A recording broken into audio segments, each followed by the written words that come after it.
We had a contest once about a picture. I don't know if you remember that. It was Boogie Woogie. So it was like a picture, and then we had like little squares on it. And as more and more people brought in money, we take off a piece of the square, and then the contest was to guess what the picture was. And then I guess whoever guessed the picture, then they could go to the dinner too. I don't know if you remember that.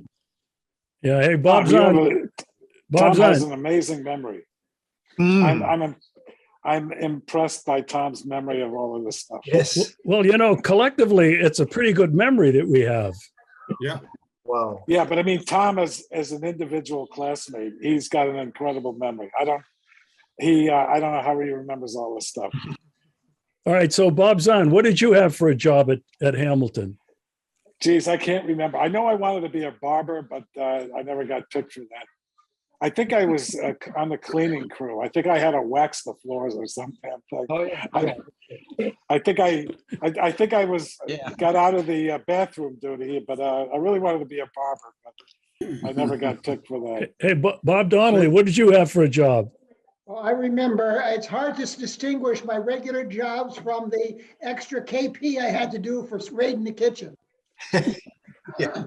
So there are a lot of jobs I got to do, not all of which were generally assigned every 6 weeks. But I remember using that buffing machine and the washing machine to wash those terrazzo floors. Right. I'm sure that I wasn't the only one. I also remember a lot of sweeping in the dorms with those large mops. Yeah. And I also remember latrine duty, not the most pleasant 6 weeks of my life. And then, of course, just the shower room and those wash basins. But I also remember when we were seniors, they could be bosses and inspectors. Hey, Louis, what did you have? I think I was cleaning the lobby outside of the dining or the refectory.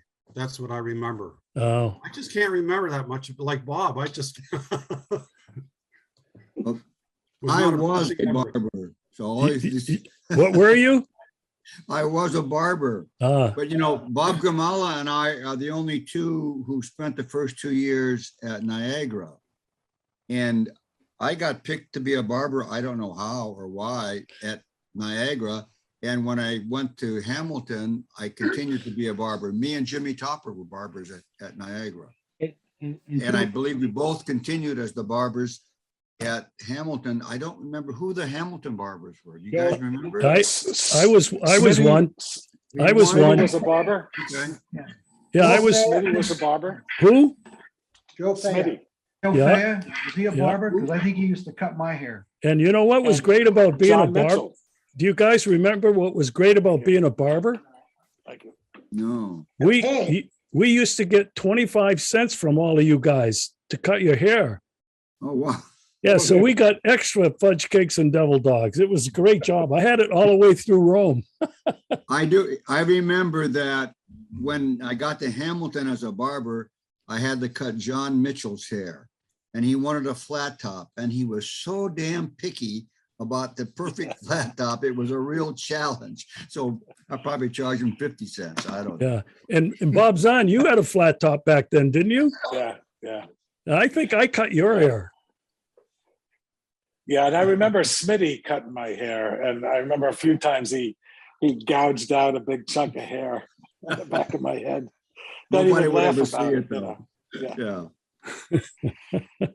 Hey, did we miss anybody there who wanted to share what they had for a job? I have to scroll through here. I guess I was on the not. costume crew for the Passion Play. I remember that. Oh, well, that wasn't like a job. That was like, right? That was kind of cool. Yeah, I don't know. That was playtime. I was taught to sew by Ted Jasinski. Oh, yeah.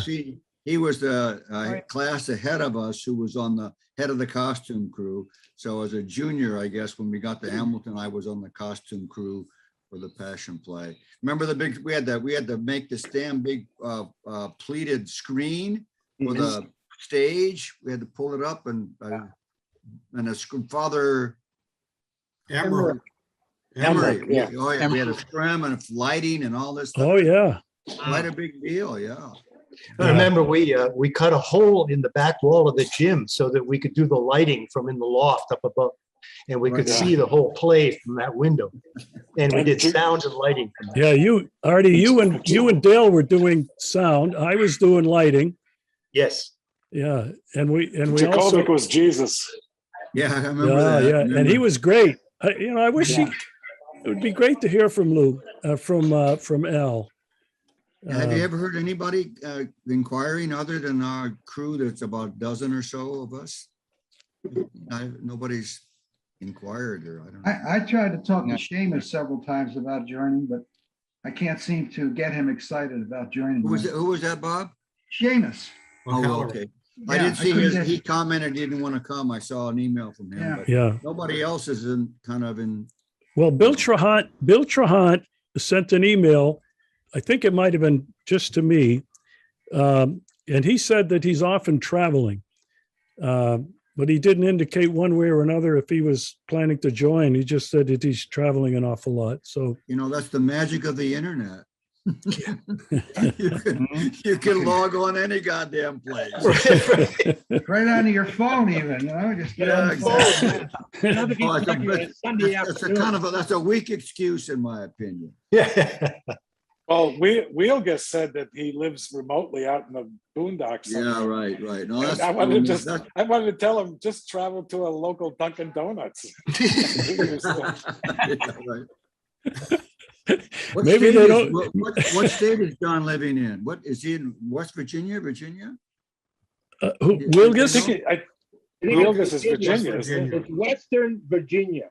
Yeah, Western Virginia. Oh. And so Joe Manchin state. No, not West Virginia. Not West Virginia. Western. Western Virginia. Western Virginia. It's very, very nice. That's bluegrass country, a lot of horse farms. Mhm, Yeah. mhm. Yeah. Wow. I just remembered another job that we used to do.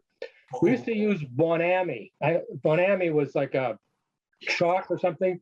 You'd put some water on it and you get some white rags, and then you'd put it on the windows, and then you'd rinse the windows off. That was called Bonami. Oh. I don't know.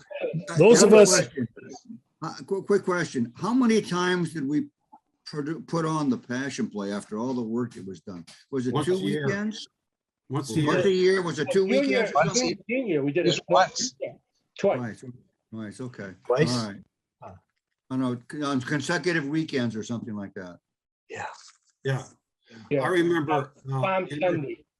in our senior year, Al Jacobic was Jesus Christ, and he Right. did a great job. And because Al and I are the same size, my claim to fame was when they took him away to scourge him, I was behind a silhouette and they were beating me. So so I didn't have to say one word, and Al comes out, and I'm back there like, oh my God. So my claim to fame is that I tell people I was Jesus Christ in the Passion Play in college. But yeah, you were the stand-in. yeah, I was never said a word. And The stunt When we double. were- as they say. Yeah. on the Passion Play, when we did it at Mount Carmel, Niagara, I forget who was Christ, but the biggest challenge we had, I think Bob and I and Al were part of it. You remember Christ was laying down and they put a cross, and we literally had to raise the cross into the hole there. And that was always a challenge because it'd go forward, but we never missed. That was Yeah, who played Jesus for the years we were at Niagara? Anybody remember? No. Well, thank God we had good prop security, Lou. You were saying. Yeah. The name that comes to my mind is Dave Kukla. Oh, Dave Kukla. Oh, I remember him. Dave Kukla, yeah. Yeah. yeah, he was a few years ahead of us. You know who has a great memory is Larry Tice. He's Yeah. not here with us today. Yeah. He just got back from France yesterday. He's in Colorado now. Yeah. I thought he was going to check in. I He did Don't respond. know. He did respond to me and Oh. said he'd hoped to be there, but he's got a lot of family obligations. There's a lot going on in the family, and I think there's his father-in-law, if I'm not mistaken, isn't well. But he's in Uh, Chicago, so yeah, that could be. yeah. Yeah. So. You know, he Just a quick note on the Passion Play. Was it in connection with the Passion Play, or was it separate that we did that art exhibition for this Mrs. Bobolis, who was an artist in Niagara Falls? And we had these screens set up and we hung her paintings on these screens. And I think they were for sale. And I don't know if anybody remembers that, but it was an art exhibit in connection with the Yes. Passion Play or some other play. I don't remember. Yes, And- I remember that. That was in connection with the Passion Play. Okay, okay. Because I can remember hooking up those huge red curtains that divided the gym in half. Yes. And the art exhibit was on the first side, and the Passion Play was on the second side. Okay, that's Yeah. right. That's right. Wow. I don't remember that at all. Yeah. Well, I remember mostly her daughter. Yeah, I wasn't going to reveal any secrets. Art. No secrets to reveal. Going but back, that's what stands out in my mind anyway. yeah. Hey, But going back Regis, to Dave, going back before to I Dave forget, Kukla, You owe us a career tour. yes, What was that? You owe us a career. Regis, update. update. I do?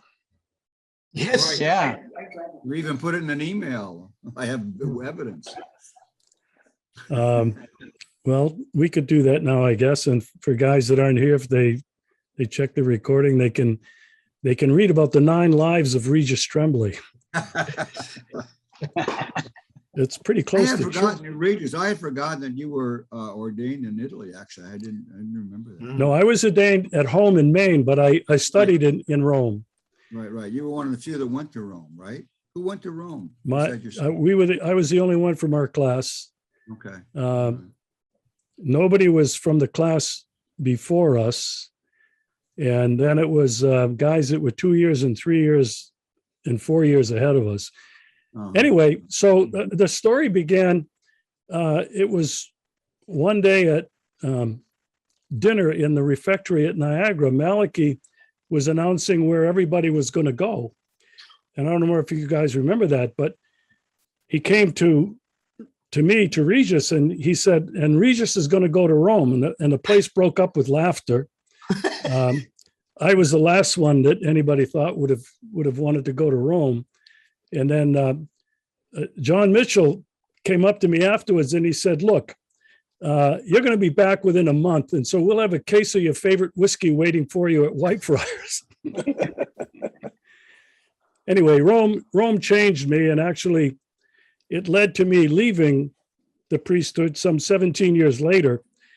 And it was the second day that I was in Rome, and I was going up to see St. Peter's for the first time, and was with 2 Sicilians, classmates, and an Irishman and an English classmate. And we're walking up the Via della Conciliazione that goes up to St. Peter's and the big colonnade.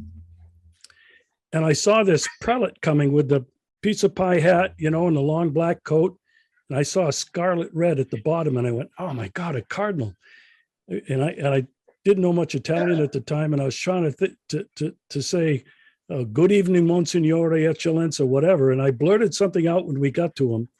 The 2 Italians, we were in our brown Carmelite habit, and the 2 Italians grabbed a hold of me and said, Zito, be quiet. And I'm going, what do you mean? He said, you never address them.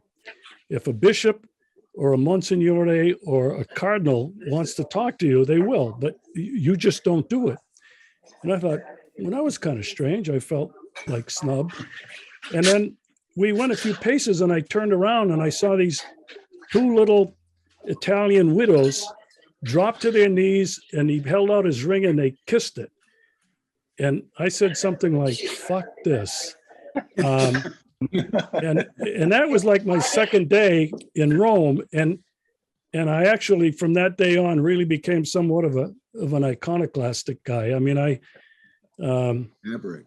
I didn't appreciate a lot of the pageantry and that kind of thing. In fact, what the Americans called all of that was a BFC, a big effing ceremony, and we would make fun of that stuff. So anyway, I loved the Roman experience. Living abroad for 4 years, and I had the opportunity to travel through a lot of Western Europe. We couldn't get to the East because it was still, the Cold War, and we couldn't get visas to travel there. But living in Rome changed my view of America and my view of the world, because we had classmates. What year was that, Reg? What years? 68 to 72. Okay. And we had something like 80 guys living at St. Albert's, which was the Carmelite house in Rome. And they were from all over the world: Indonesia, Philippines, South America, Central America, and all across Europe. And they all had this love-hate thinking and relationship with America. They loved it, all the glamour and the Hollywood and the movies and that kind of thing. But then they had this really negative view of America, and they threw it in your face all the time. The Vietnam War, the whole racial issue. And so for the first time, I thought, wow, America isn't the greatest country in the world. And then I found out that, God, they have really great food everywhere I've been. And they have great everything. So anyway, that kind of woke me up and kind of changed the way I viewed things. I hate to interrupt you. My wife's not doing well. She's got Parkinson's and several other things. Yeah. I'm gonna have to bow out, guys. But, Okay. Be back again. All right. Thank you. It's good talking. Okay, Robert, thank you. Good to see you. Take again. care. See you, Bob. Good seeing you, Bye, Bob. Take care. Yeah. All right. Take care. So anyway, the hardest thing about being in Rome was not the food or the culture.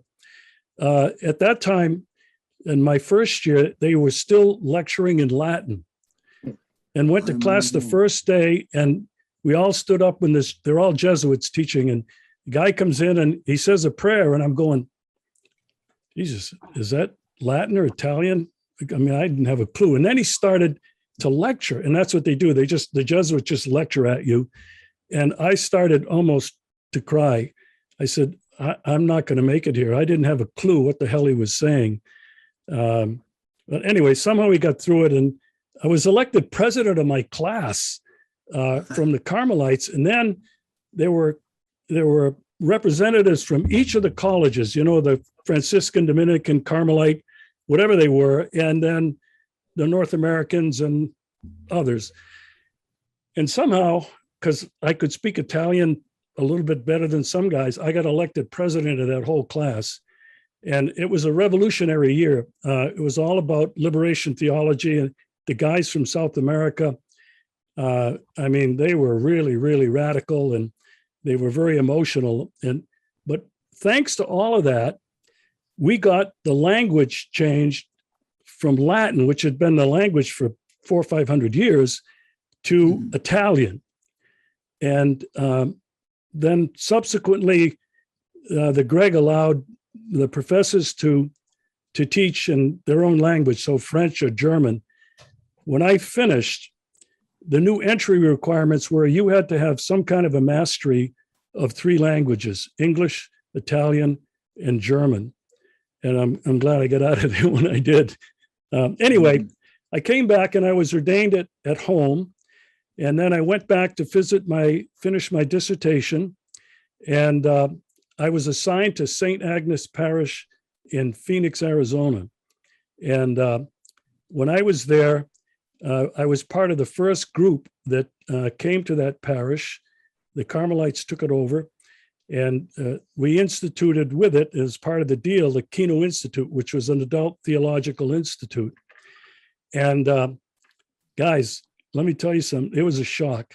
I get there, didn't know who else was going to be there. Murray Phelan, he's the pastor. Bernie Lichtig is the assistant pastor. Leo McCarthy, who was instrumental in getting me to go there, was involved in the Kino Institute with Ernie Larkin. So here's Murray Phelan, Bernie Lichtheig had been, you know who they were. They were our teachers, professors, and rectors in the seminary. And I found myself at 36 or 26, 27 years old now, ordained priest, still asking for permission. And that wore very thin after 3 years. And Paul Hoban came for a visitation. And I said, Paul, you got to get me out of here. I can't take it. They're treating me like I'm a little kid. And, I got to move. So he said, well, what would you like to do? And I said, well, they'd like me to come down to Sal Point in Tucson. He said, you want that? I goes, yeah, that'd be really good. I can teach and, I'm with some guys, younger guys like Sean Joyce and Bill Dorgan and Bill Weber. And so he says, okay, you're gone. So I went down to Sal Point, and this was the beginning of the end for me. I don't know if any of you guys were aware of any of this, but Sal Point at the time was a community of 17 priests and brothers. Ages were between 27 and late 80s. And I got elected prior. It's like, oh my God. And I guess they figured that they didn't have any mud. I didn't have any dirt on me. I was a new guy that came from away, and I hadn't been polarized yet. So the community really struggled, and I struggled.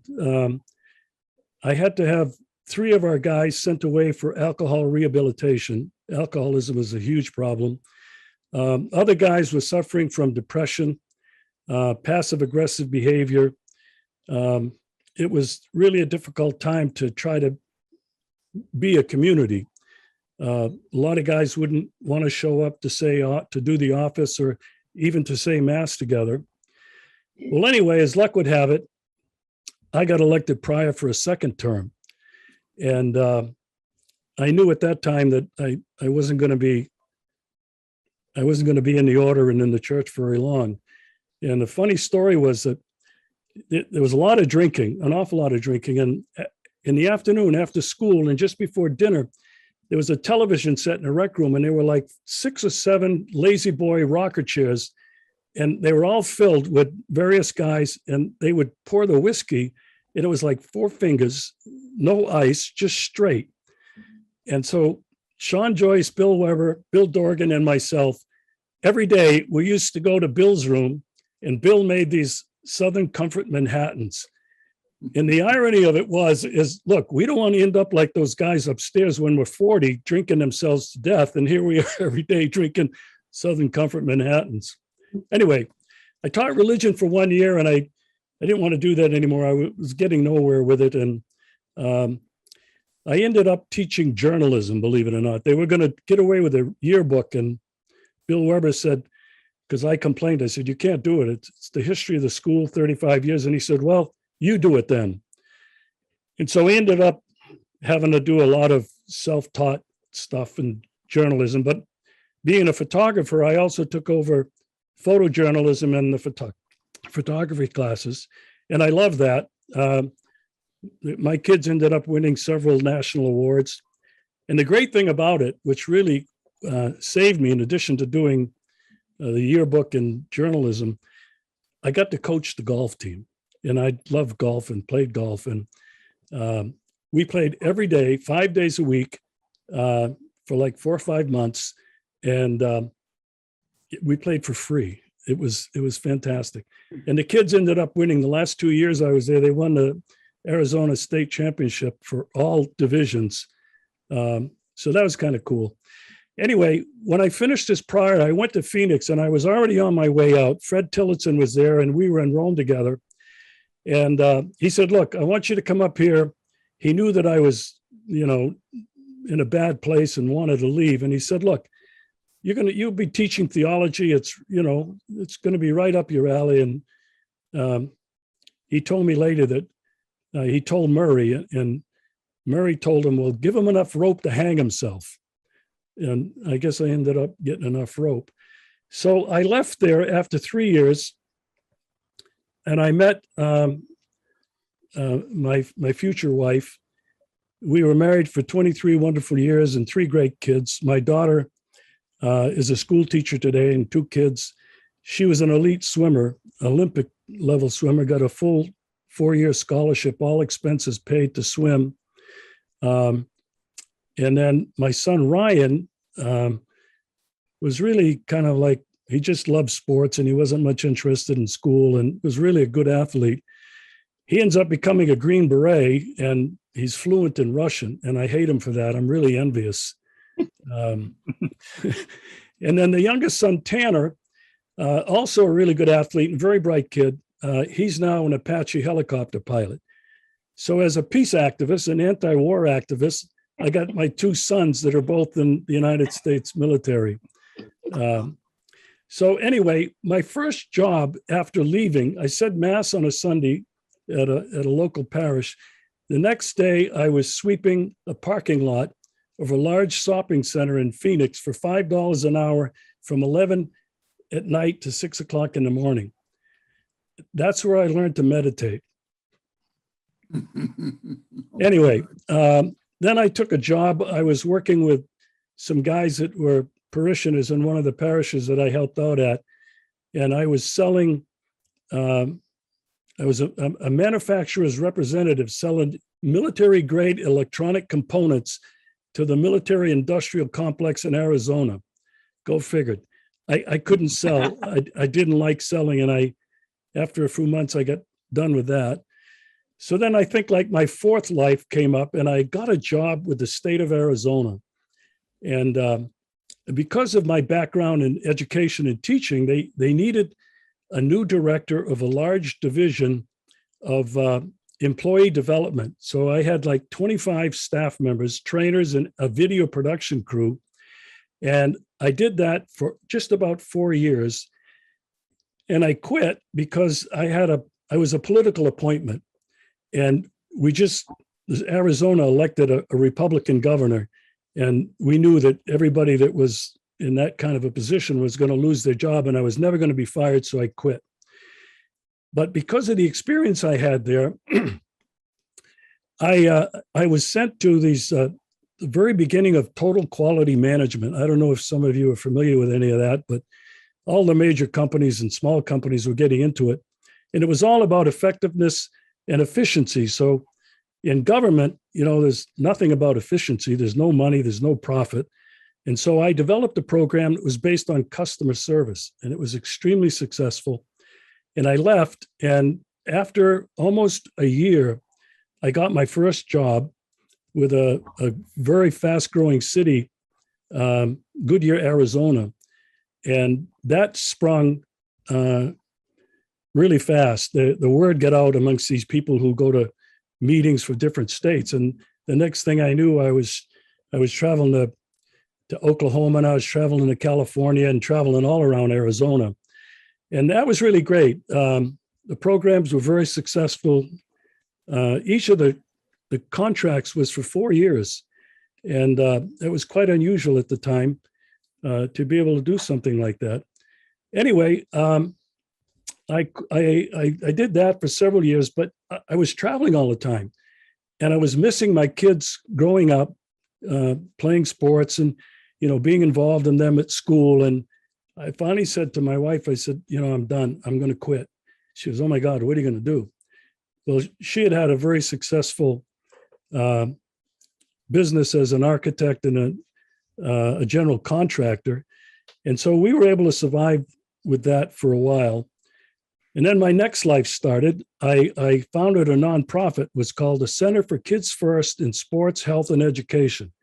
I wanted to change the way schools operated, bring back PE, bring back health education, nutrition. And I had schools and hospitals and doctors and coaches and all kinds of people involved in this, but I couldn't make any money. And so after a number of years and doing a radio show in Portland, Maine, I had to get a job, and I got a job with the state of Maine. And my job was public information and promotion of what the Fish and Game Department did was a wonderful job. I had the opportunity to fly all over the state with the game wardens and the biologists. And, you know, I'd never traveled more than 15, 20 miles outside of my little city of Waterville. And so that was really a terrific job, but the politics, internal and external, were horrible. And we did get a new governor.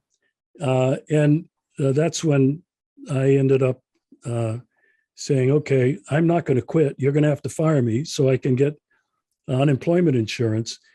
And that was the best thing that ever happened to me, because a few months later, Occupy started, and I started getting involved in the Occupy movement. I created a television show that ran for 10 months, and we did 10 shows and, you know, maybe a couple dozen interviews of people that were involved in it. And then a friend of mine said, hey, I need to find a couple people to go to South Korea, to Jeju Island. There's a demonstration there against the construction of American naval base as part of Obama's pivot to Asia. And I said, I'll go, you know, I'll document this. And I thought it was just going to be a 15-minute documentary showing the people that were protesting and everything else. Well, what I discovered and what I uncovered was the massacre of somewhere between 30 and 40,000 peasants on Jeju Island. It's a little island south of South Korea, at the hands of the United States military government of Korea at that time. It was right after the war. So they planned it, they trained these troops, and they orchestrated it. This had been deeply classified. I mean, it was in Korea. If anybody mentioned what happened, they disappear. They would kill. Their families would be disappeared. And in America, it was classified. But right when I was there, all of this was declassified, and I was exposed to that by Korean friends. And I went, oh my God, this is not a demonstration. This is a major film. And it ended up being a major film. It was called The Ghosts of Jeju. And that changed the trajectory of my life. From there, I went on to make another film. It was called 30 Seconds to Midnight. And it was about the threat of nuclear war between Russia and the United States and climate change. And I had to go to Russia to find out for myself what these Russians were like so I could finish this film. And going to Russia was another thing that changed my life in a really significant way. It was in 2016. I also went to Ukraine to see what was happening there. So I finished that film, but I was so attracted to Russia that I went back 3 more times and made a number of films and a lot of interviews with people, especially in Crimea, because that's the controversial thing. In the West, it was like, you know, Putin invaded 20,000 troops and annexed Crimea. And I had to find out for myself. So as a result of going to Russia a total of 4 times, in 2019, I decided I was going to live there, and actually came to Russia in March of 2020, 1 week before the virus exploded on the world. And so I've been living here now for, it's almost 18, 19 months. And what I've been doing here is really a continuation of the video work that I was doing to try to educate anybody who would listen to my view, boots on the ground, of what was happening in Russia and in the Crimea. And then I started a video podcast, and I was interviewing people in Russia, in the United States, a dozen countries. And that turned out to be really time consuming, but a very positive experience. And it became very popular. And I've done, I think, somewhere over 150 shows in the last 18 months. So that basically is the 9 lives of Regis Tremblay. And here I am in Russia, and I'm unlikely that I'm going to get back to the States, especially with, you know, this virus and all the travel restrictions that exist right now. It's very difficult to travel. So there you have it, Bob. You asked for it. Okay. Tom, How is your Russian? how's what? How's your Russian? Do you speak English when you're interviewing people, or do you have to speak Russian? Well, when I came here in 2016, somebody introduced me to two Russians who spoke English very well, one in St. Petersburg, the other in Crimea. And the one in Crimea is a woman who ended up being my guide and interpreter for every trip that I made here and began working with me on the video production. So she would basically do the interpretation and helped out that way. That was a big mistake because we became very close working together, and I wasn't out there. I was totally immersed in Russia with Russians, but I wasn't being forced to speak the language. And when I came here in 2020, Tom, I made a really big mistake. I had planned on getting involved in taking an immersion course in Russian, and I didn't do it because things started coming at me very quickly. So I will put it to you this way. Russian is one of the most difficult languages to learn. Cyril and Methodius created this Cyrillic alphabet in this language, which was based on Slavic people who didn't have a written language. And I swear, they must have been on dope. They must have been on something that they were both from the Latin world. Why didn't they take and make Latin as the base of the language? So I'm working at it, Tom. I can go to the store and I can ask for things. I can, if I don't know something, I will say, well, I want that in Russian and point. So anyway, that's where it is. I'm working at it, and I feel really guilty that I haven't been able to, and I love languages, but I feel really guilty that I haven't been able to really learn it enough to be conversive just simply with people or, going out and about and shop. What about your experience in Rome? Do you remember your language? Did you learn French, German, and Italian?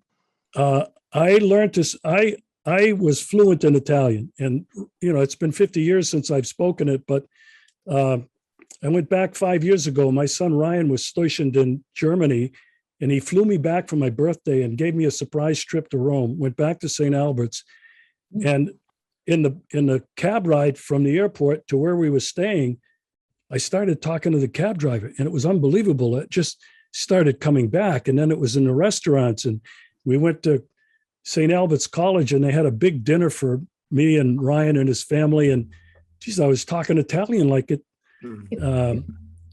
So anyway, so the Spanish that we learned was very helpful because we had Spanish classmates, and I traveled to Spain. And so between Spanish and Italian in Spain, I could get along pretty well. We studied German, Bob Zahn will remember, and I never did do a good job of even learning the basics of that. I just couldn't wait for that class to get over. That was Theophane. Yeah, Theophane, tough. Father Ralph was Spanish, right? Yep. Father Ralph? I never had Father Ralph. I think we had Jeffrey Fairfield. I think we had for at least 1 year because he had come back from the missions. Right, exactly. Yeah. What about Father Chunky? What was his? We had him sophomore year in Spanish. Who? Chunky. Tierney. Tierney. Oh, Tierney. Yeah. We also had Greek for a couple of years. Remember, I forget who taught us Greek. Oh, right. That guy was- No, it was Louis. It was Louis, Father Louis Kirchner. Kirchner. Kirchner, yeah. I'm pretty sure it was him. But we had Greek. Yeah. We had Greek at Hamilton for 1 year. Yeah. Lewis. Yeah, we had Greek for one semester in Rome, and basically it was horrible. It was a joke. all you had to do was be able to learn the Greek alphabet, and then you went for your test, and you would spout the alphabet, and then you'd get your grade. I remember at Carmel Niagara in college where we had French. And it was a lady who was Polish and she didn't speak English, if you remember. And we were like, what's going on here? But it was 1 year and we were very well versed in French that 1 year. It was one of the best languages I had. Miss Grotowska. Yeah. Oh, Miss yeah. Grotowska. Oh yeah, I didn't take French, but yeah, I remember. Well, that. and we had tape lab. That was the equipment Oh, yeah. technology. Yep. We had a tape lab. Well, and you took Russian from Machichi. I had 1 year of Russian. Yeah, I don't remember much. Harasho. That's about Yeah, it. Harasho. That means that's good. Harasho. Everything is Harasho. And I had 2 years of German from Theophane Matz. Right. Yeah. Oh, Same yeah. here. That was an immersion experience in that tape lab. Right. I have a question for you, maybe for everyone. Thanks for sharing that. I was thinking about, with all of us here, is there a common denominator of why we left? And I remember Regis and I talked a couple of months ago, and I shared my story. And the idea was one word: disillusionment. I remember when I was a sophomore at a college, we went to Hamilton. I think Al drove the bus. We came back for our 10-day retreat. And I remember totally committed to being a Catholic priest and holy. And then we were going to have the provincial chapter. I think it was that year or the next year, that summer. And we were told this is going to be the best of the holy of the holies. And all these priests came out, and I'm like, it's disillusionment, because they were driving in these big cars and going out to big dinners and drinking, and it started the whole disillusionment. And one thing led to another. I started questioning my vocation, and then my father died, and then we had the fire, and I lost everything. And it was like Vietnam was over your shoulder, so it was like really complicated. But I said to Regis, I felt that the Carmelite order really, and the Catholic Church, let us down in a way that we had the talent. I think we had the abilities and the energy to make some changes, and they just let us down. But at the same time, I'm still a committed Catholic. You know, today I lectured, I was a lecturer in the Catholic Church, so I'm still in the church. So I don't know if there's a common denominator that, you know, to me, it was like disillusionment. Yeah. Well, And you know, to me, Lou, the counterpoint to that, and you're absolutely hitting home on every point, but the counterpoint on it was we were disillusioned because the expectations were built up so high before we entered the SEM. And I remember, you know, everything from parish priests to the first order priests that I met, you know, models of spirituality, and there were a lot of grains of nuggets within that. But my God, the expectations were so high they almost would not be fulfillable in any career. You know, so that was my experience. I remember in my junior year of college. That's right. I'm thankful for sharing that. I volunteered. A group of us went to Chicago, and we took 2 months of coursework in south of Chicago. And we were told that we're going to be living with the priests there, and you'll get to learn what the true Carmelite life is. And I remember I forget who was there with me. There was about 8 or 9. I know Seamus was there. And I was disillusioned. I said, they're unhappy priests. They're drinking, they're arguing. And I said, then it started again, reinforces. This is what my life is going to be. I'd rather be married and have children. And that was the direction I decided to go. So total disillusionment. So take it for what it's worth. I had the same experience. I was sent to Chicago to teach at the high school. And that was really a screwed up place. And I said, this is not for me. And that's when I decided to leave. Let me tell you something. You guys are not alone. I mean, I was in it for 13 years as a priest ordained, and I can tell you, I didn't care what school you went to or what parish you went to. It was the same picture. Unhappy people, a lot of alcohol, passive aggressive behavior. And I think, it really destroyed a lot of lives. But, there was some 20,000 American priests who left in the 60s and 70s. And they used to say, oh, they all left because they wanted to get married. Bullshit. It was all basically disillusionment, dissatisfaction with, and then the bubble burst. It burst at different times from different people. That was my experience with watching this happen for 13 years. Art, I think you mentioned that we had high expectations. I agree, but I would have hoped that some of those priests lived those expectations, because even after I was married, even right now, for my whole life, I look at myself, I'm still an idealist. I have these lofty ideals. I feel like I'm in high school. I can do anything I want. And when I teach leadership at St. Joe's, I try to create that same culture that you got to think differently. You have to have the high expectations because that's the world is. But it's not there. People are disillusioned today. Even management corporations are really terrible. People are leaving corporations today at a high rate because they're unhappy.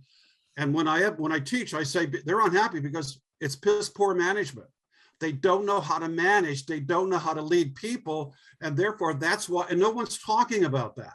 There's bad leadership today. And that's why people are getting frustrated. So yeah. And we never had that kind of leadership in the order of the church. It was all top-down hierarchical. Paul Hoban used to say, God speaks to me, the Holy Spirit speaks to me, and he wants you to go to Scipio, Kansas. That was the kind of leadership we had.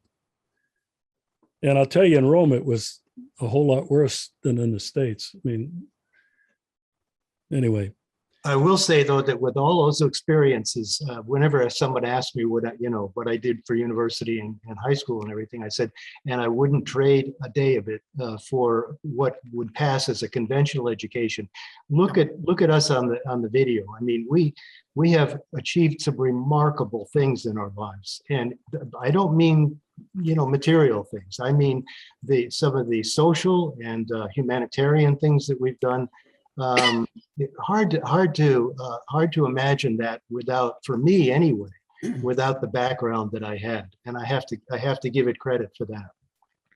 I agree, and I think that's why I think the Carmelite order leadership failed us. We could have had, I think we would have made a bang up job. And you're right, Regis. People ask me, did you leave because of chastity? And I said, no, it was really the authority of the church is why I left. Because the authority, they were going to dictate what we could do and what we were going to say and how we're going to say it. We had no latitude, and it's like, screw you guys, that's it, I'm out. Yeah, and I've always described it as the lifestyle was so unhealthy. Not when we were in a seminary. I mean, we were all together and bonded, and it was the vision we were all striving for.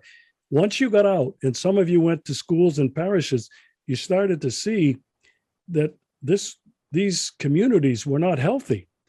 And I think that it's the whole thing, the poverty, the chastity, the obedience is really an archaic thing. And then those things caused these communities to behave in a lot of very dysfunctional ways. Bob Donnelly could have not had enough time to treat all of this. There's absolutely nothing anyone said that isn't the same for me. Clearly, about 80% of the folks that I met in Joliet, just down the street from Bob Zahn, were just as crazy and drinking, and their sexual behavior was right out there. And in general, they just showed up to teach on Monday morning. But beyond that, there wasn't much. They never showed up at the chapel. It was Dale and I and the rector. excuse me, the prior, who was who showed up for the office, so that it was a disaster. But the other pieces for me is that I started thinking about this seminary when I'm 11, 12, 13 years old. And as soon as you start announcing that to the public, your mother, your father, your grandparents, the neighbors, the parish, you suddenly get a boost. Certainly my parents got a boost. They're sort of a gold star family for having a seminary student. And so there's a huge amount of social pressure, if you will, or social benefit to the selection. And then you get to seminary, and I agree. How many times do you get to be with such gifted and talented people? Those 8mm films that I saw a few weeks ago, astonishingly happy, jovial, connected, bright, capable people. We created our own bubble, and that bubble sustained us sustained me for over a decade. Once my parents died, the audience died to a large extent, and the priesthood went from whatever it was sort of the Jewish doctor up here, and then it was the Catholic priest, and so sociologically, I think it isn't a prized occupation anymore, and so that was certainly at the very beginning of that. And of course, the other piece for me is that I was falling in love every time I turned around, and so that wasn't going to work out. So, the combination of all of those things and my own, the fact that I was moving away from adolescence, and now that we know that our brain doesn't really finish developing until we're in our early 20s, feels like as soon as I got full brain development, I looked around and said, I'm out of here.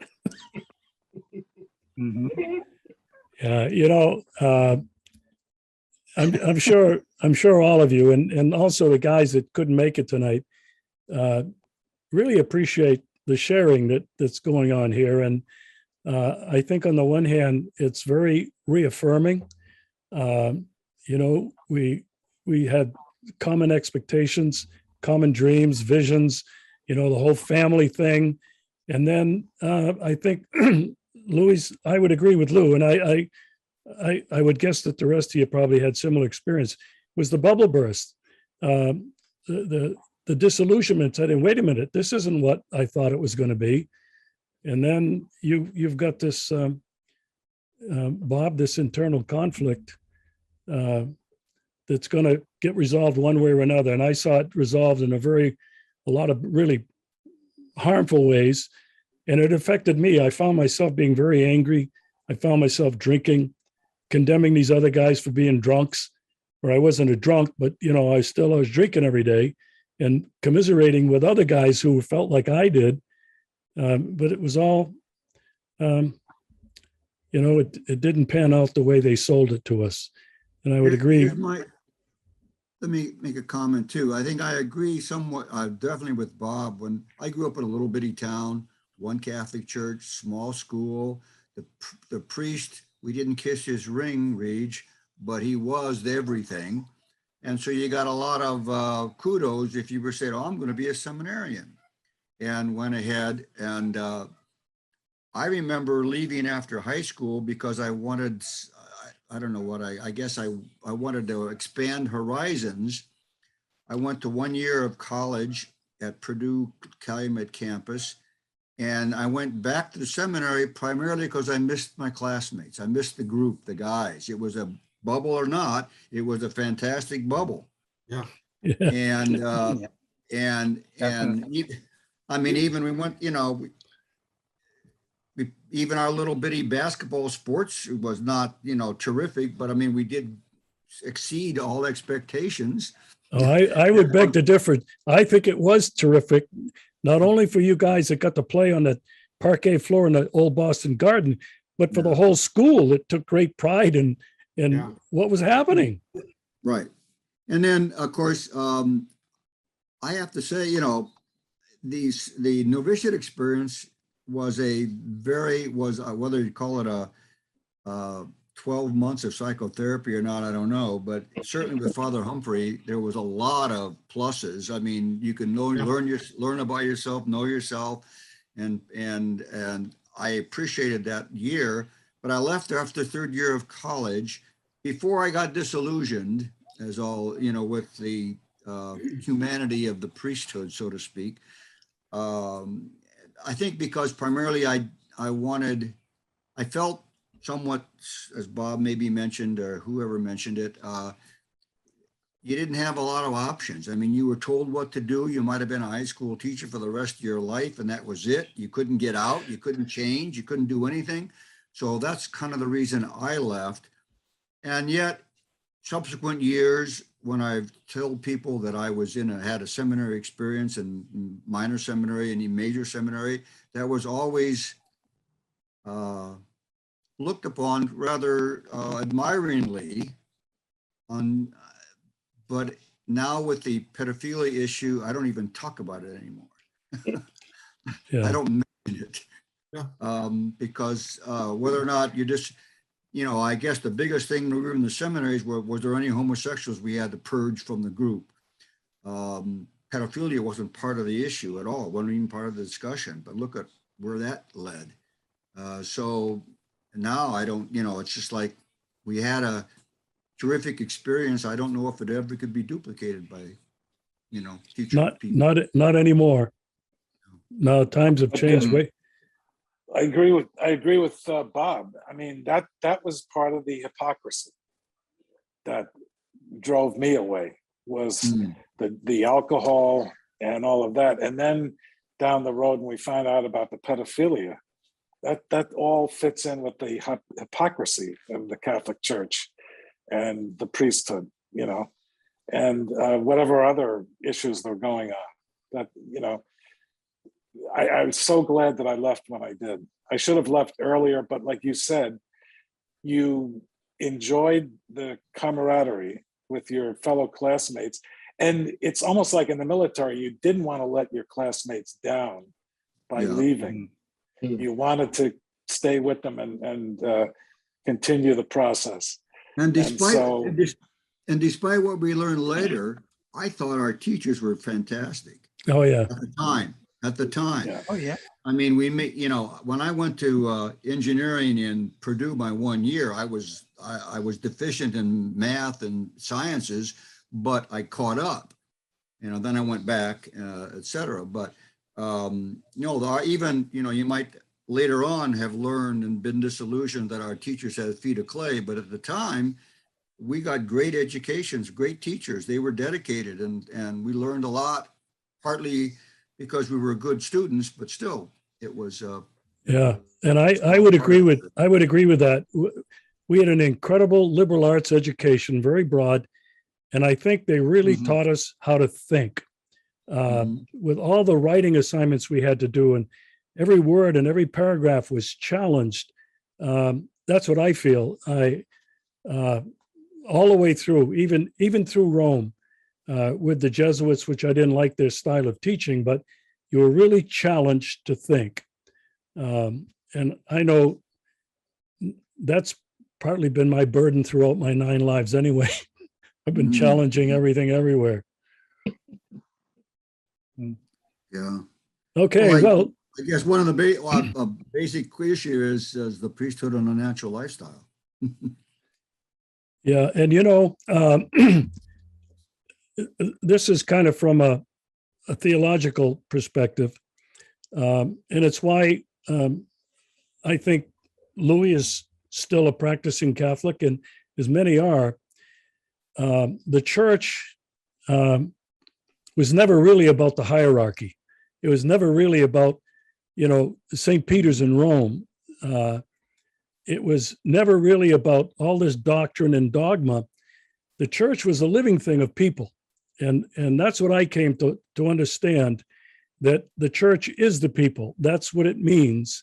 And it still does offer, in spite of some priests who are not what we'd like them to be, and that disappoint us over and over again, not just from the pedophilia, but because lack of professionalism or learning or whatever it is, there's still that belief that people have in Jesus, and that whole story of salvation. It's very powerful.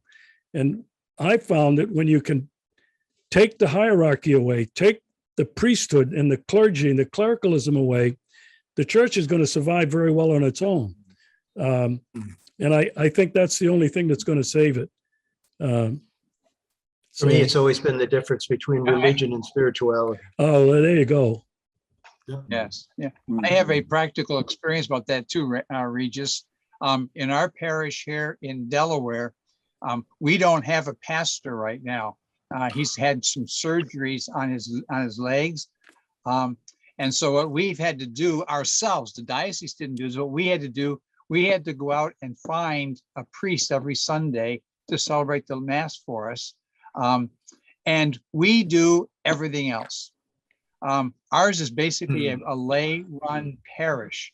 Like, for example, I do all the readings. I get the readings ready. This morning I did the music. We have somebody who's the EM. We have people who are in charge of helping distribute communion. And so everything is run by the laity, and we're thriving. Hopefully when our pastor gets back, he will have learned that, we can actually handle things. He doesn't have to, come from the top down. When it comes from the bottom up, boy, it's amazing how vibrant things are. Yeah. And it's just a real good example of what you were just talking about. And I think, along with that, Brian, that I think, the Catholic Church is full of what's called rubrics. I mean, when we were in the seminary and studying philosophy and theology, the book of rubrics was it. And I think that's the weakness of the church. The rubrics people hide behind because they don't have the intellectual capacity to be open and to dialogue and to be flexible. Like Pope Francis, he's doing his best. But I mean, I was working in the Archdiocese in Philadelphia, and they had a bishop who's going to be ordained a bishop. So we go downtown to the cathedral, and we were assigned seats. And in the middle section of the cathedral was empty, and everyone I thought was going to be, those are the cardinals from around the country. But it wasn't. It was white middle-class male who gave a lot of money to the Catholic Church. So I don't know if the church is run by white male, high income level, where they call the direction. They're very conservative. I don't know, but it was my fear that was what's happening. Yeah. Unfortunately, we don't have that problem here because we've got every single group is organized by a different person. Like, we got a couple from Puerto Rico, a couple of Black ladies, and me, a white man. But we do things because that's what we want to do. We're not told what to do, and we kind of skip over all that stuff in red rubrics. Yeah, I think, Brian, you're making an incredibly important point. The tradition has been the pastor is next to God. He's going to dictate everything from finances to the liturgy to religious education, and you just do what you're told. And that's part of the reason why the church is falling apart. And it really is the people. It's the people. And if you believe in the Spirit gives gifts to different people. And now, in your case and in others, they're able to use those gifts for the benefit of the others, which is a really good thing. And it works. Yeah. When you have dedicated people. One of the interesting things I found that a couple of people I'm close to know that I used to be a priest, and they'll always introduce me to people and say, oh, he was a Vatican priest. And people here in Russia, strict Orthodox, still consider me a priest. And I found that interesting. And when I was in Korea, South Korea, I was with Irish missionaries that have been there for, 30 years now.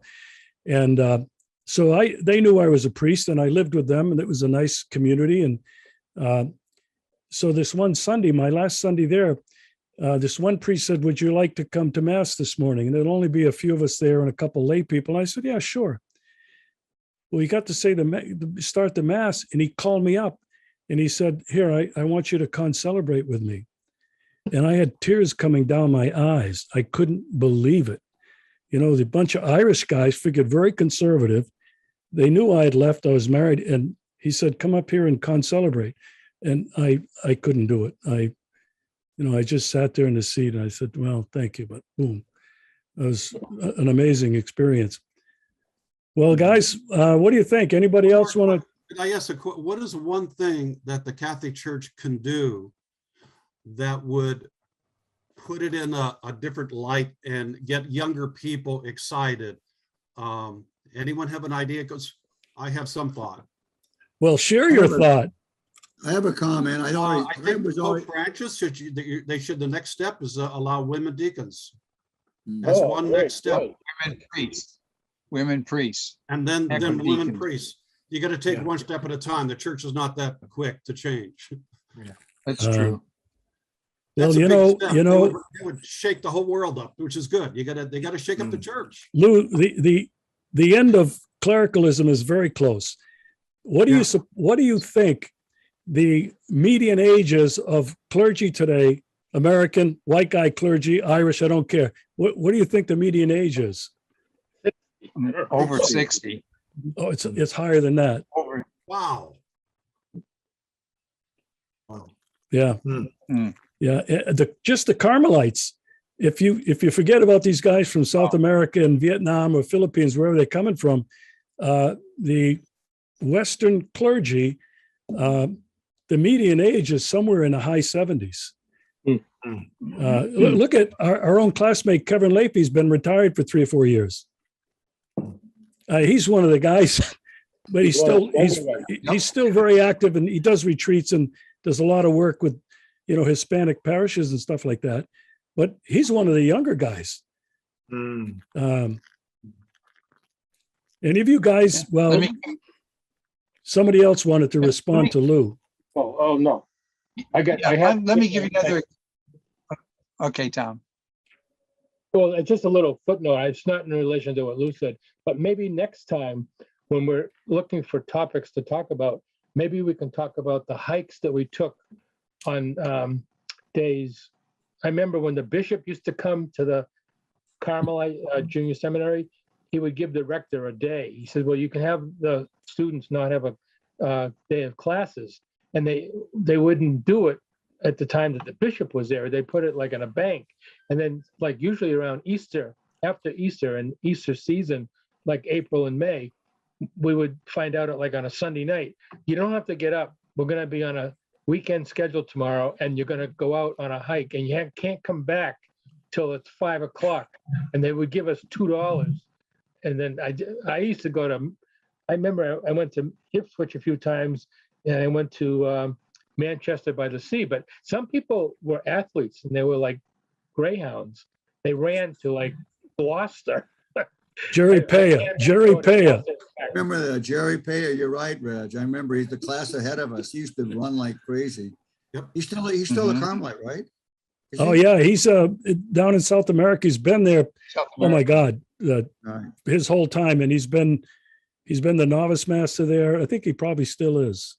He was a great athlete. I remember. Yeah. And one other, we used to go to Beverly too, but I'd like to hear some stories. About that. That's one of the 25 or 30 suggestions that people have come up with for topics to talk about. So I think there's almost. Your email had, I don't know, I have to find the email, but you had a long list of good stuff to talk about. And then Bob Zahn added to that list, and I'm sure, other guys, will come up with things. Yeah, and I know that there were several guys, 4 people today that said they were going to be here. Obviously weren't able to make it. So in the past, we've had 16, 17. The highest we've had was 17 guys. And I think we could have had more because a couple of guys had participated and planned on as long as, the schedule didn't conflict. Well, quick question, Reg.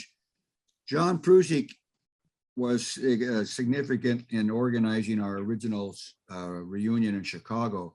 Have you heard from him at all? He hasn't showed up at all. He responded to me once. He's still practicing law and apparently extremely busy. And, I don't know what family like is bad news. Yeah, I don't know. I know. I'm practicing law too. Come on. Extremely busy, you know, I mean, Christ, it means you can't get your pants on in the morning. A little sidebar, Bob, right? Yeah. Yeah. Well, Mhm. we've gone a little more than an hour and a half. It's been really energizing. Good. I hope the guys that couldn't make it will look at the recording. The only thing, I started the recording after, and I was remiss. I didn't capture the discussion on the internet. But when I send it out again, the recording, I'll mention that we did discuss it. And those of us that were here felt, we could maybe use a password, but nobody's really worried about violation of privacy. So we'll handle it that way. Okay, gentlemen, this has been really, really wonderful, very invigorating tonight. And I don't know, I've loved it. It's been great. Thank Yeah. you. Thank you, Reg. We'll Good. see you Thank you. sometime in Thanks, November. Okay, so long, Okay. guys. And a big Thank thanks you. to you, Halloween, Reg. everyone. And a big thanks to you, Reg. Yeah. Yeah. And- Thanks, Reg. Thanks.